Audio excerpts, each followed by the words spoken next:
Haunted house, कचेरी बाड़ी। Waste Bengal के मल्लारपुर में स्थित कचेरी बाड़ी वैसे तो दिखने में किसी भी पुराने घर जैसी ही है, पर वो अपने अंदर ऐसे कई गहरे राज छुपाए बैठी है जिसे जानकर शायद किसी के भी होश उड़ जाएं। कचेरी बाड़ी कई सालों पहले जमींदारों की कचेरी यानी एक कोर्ट हाउस था, जहां जमींदार उस समय की छोटी मोटी दिक्कतों पर अपना फैसला देते थे, पर साथ ही साथ वो उनकी अय्याशी करने की जगह भी थी। माना जाता था कि कई जमींदार वहां इकट्ठा होकर खूब शराब पीते थे और मौज मस्ती करते थे। इतना ही नहीं, जो भी लड़की उनको पसंद आती तो वो उसे जबरदस्ती उठाकर वहां लाकर नाचने वाली बनाकर उस कचेरी बाड़ी में कैद कर लेते थे। कई सालों तक कचेरी बाड़ी में कई औरतों के साथ जुल्म हुए, पर जैसे जैसे जमींदारों की ताकत खत्म होने लगी, उनके परिवार वाले कचेरी बाड़ी छोड़कर हमेशा के लिए चले गए। लेकिन पीछे छूट गईं तो उन औरतों की आत्माएं जिन्होंने अपने ऊपर हुए जुल्म से कचेरी बाड़ी के अंदर ही अपना दम तोड़ लिया था। कचेरी बाड़ी खाली होने के कुछ साल बाद जब उसे तोड़ने के लिए कुछ मजदूर एक कॉन्ट्रैक्टर के साथ वहां आए तो तोड़फोड़ के दौरान उन्हें वहां कई इंसानी हड्डियां मिली, जो गांव वालों के हिसाब से उन्हीं नाचने वाली औरतों की थीं। लोग मानते थे कि उन्हीं सब नाचने वाली औरतों में से एक औरत की आत्मा आज भी वहां भटकती है। उस औरत की मौत कचेरी बाड़ी में ही हुई थी और उसका भूत अगर किसी को दिख जाए तो कुछ दिनों में उस आदमी का मरना पक्का हो जाता है। हरिया के साथ भी कुछ ऐसा ही हुआ। हरिया उसी गांव का रहने वाला एक किसान था। हालांकि उसने भी कचेरी बाड़ी के बारे में कई कहानियां सुन रखी थीं, पर वो उनमें से किसी को भी नहीं मानता था। एक रात हरिया काफी ज्यादा थक गया था, तो उसने पक्की सड़क की बजाय कचेरी बाड़ी के बगीचे से गुजरता हुआ छोटा रास्ता लेने का सोचा, पर उसे नहीं मालूम था कि ये उसकी जिंदगी का आखिरी सफर होने वाला है। हरिया उस बगीचे में घुसा तो वो बगीचा उसे बाकी बगीचों की तरह ही लगा, पर वहां सिर्फ जंगली घास और सन्नाटा था। लोगों के मुताबिक अभी तक उसे उस औरत की पायल की आवाज की छनछन सुनाई देनी चाहिए थी, पर वहां सिर्फ उसे रात के झिंगूरों की आवाजें सुनाई दे रही थीं। उन झिंगूरों की आवाजों के बीच जो थोड़ा बहुत उस औरत के भूत का डर था वो भी चला गया और वो अब बिना डरे आराम से वहां जाने लगा। लेकिन उसके मन में कुछ अजीब सी चीजें चल रही थीं। वो धूल मिट्टी से घिरा हुआ कचेरी बाड़ी उसे एक अजीब किस्म की खूबसूरती का एहसास दे रहा था, जैसे किसी बड़े मॉन्यूमेंट या किसी राजा के महल को देखकर होता है। न जाने कितने अमीर लोग यहां आकर जश्न मनाते होंगे। ये बात सोचते सोचते और कचेरी बाड़ी को देखते देखते वो कोर्ट हाउस के सामने रुक गया।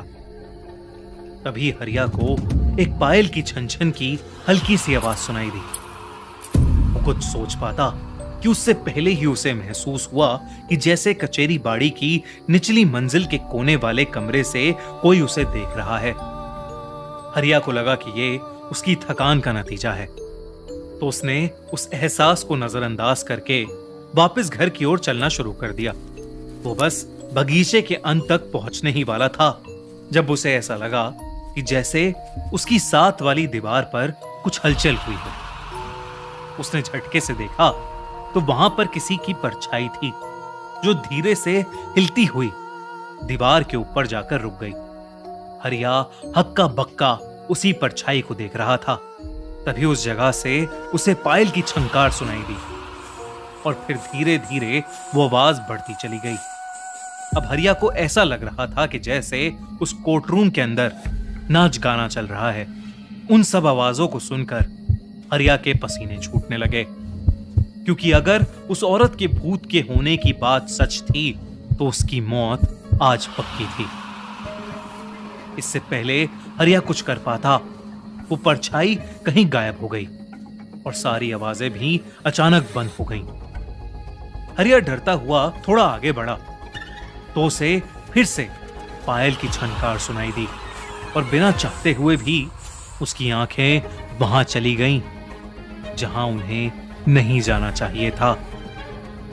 उसी दीवार के ऊपर जहां कुछ देर पहले उसे एक परछाई दिख रही थी, अब वहां एक औरत बैठी हुई थी। उस औरत के बड़े बड़े और गहरे काले बाल थे और बेहद ही सुंदर और गहरी आंखें। वो बस वहां बैठे हुए अपने पैर हवा में झुला रही थी और उसके कपड़े सालों पुराने लग रहे थे। वो औरत एक उदास सा गाना गुनगुना रही थी और फिर वो औरत एकदम से चुप हो गई। अचानक से वो हरिया को घूर कर देखने लगी और मुस्कुराने लगी। वो मुस्कुराहट देखकर हरिया को ऐसा महसूस हुआ जैसे वो औरत उसकी जिंदगी तबाह कर देगी, लेकिन अचानक वो औरत वहां से गायब हो गई। हरिया वहां से जल्द भागना चाहता था, पर वो जैसे ही भागने के लिए मुड़ा, वो औरत उसके ठीक सामने आ गई। हड़बड़ी में वो कचेरी बाड़ी के बगीचे से निकलने की बजाय वो कचेरी बाड़ी की ओर ही भागने लगा। तभी एकदम से उसके कदम रुक गए, क्योंकि कचेरी बाड़ी के कोने वाले कमरे से सच में उसे कोई देख रहा था। उसे वहां एक बहुत ही डरावना आदमी दिखा, जो शायद वहां के किसी जमींदार का भूत था। कहानियों के मुताबिक उस नाचने वाली औरत की मौत उसी जमींदार की वजह से हुई थी और उसी औरत की आत्मा ने उस जमींदार को कचेरी बाड़ी में मार डाला था।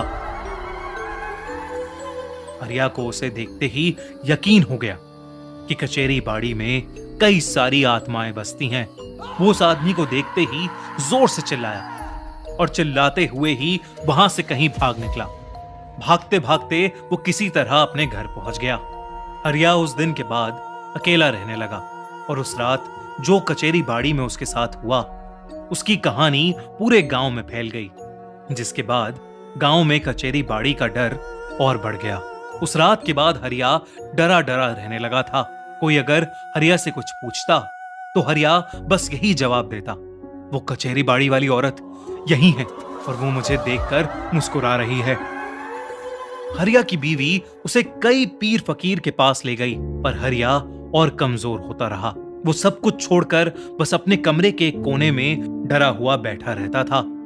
दिन में हरिया चुपचाप रहता, पर हर रात को उसके घर से उसकी चिल्लाने की आवाजें आती, क्योंकि ना चाहते हुए भी अगर हरिया की आंख लग जाती थी तो वो बस यही बोलते हुए नींद से उठता। पसीनों में तर वो चिल्ला चिल्ला के सबको बताता कि वो औरत उसके सपनों में आई है और वो उसे जान से मार देगी। दिन ब दिन हरिया की तबीयत और ज्यादा बिगड़ने लगी। फिर एक दिन जब हरिया की बीवी खेत से काम करके वापस आई तो उसे घर में घुसते ही अपने पति हरिया की लाश मिली। क्या था ऐसा उस कचेरी बाड़ी में? क्या सच में वो कोर्ट हाउस हॉन्टेड है और कितनी आत्माएं भटक रही हैं वहां? आपको क्या लगता है?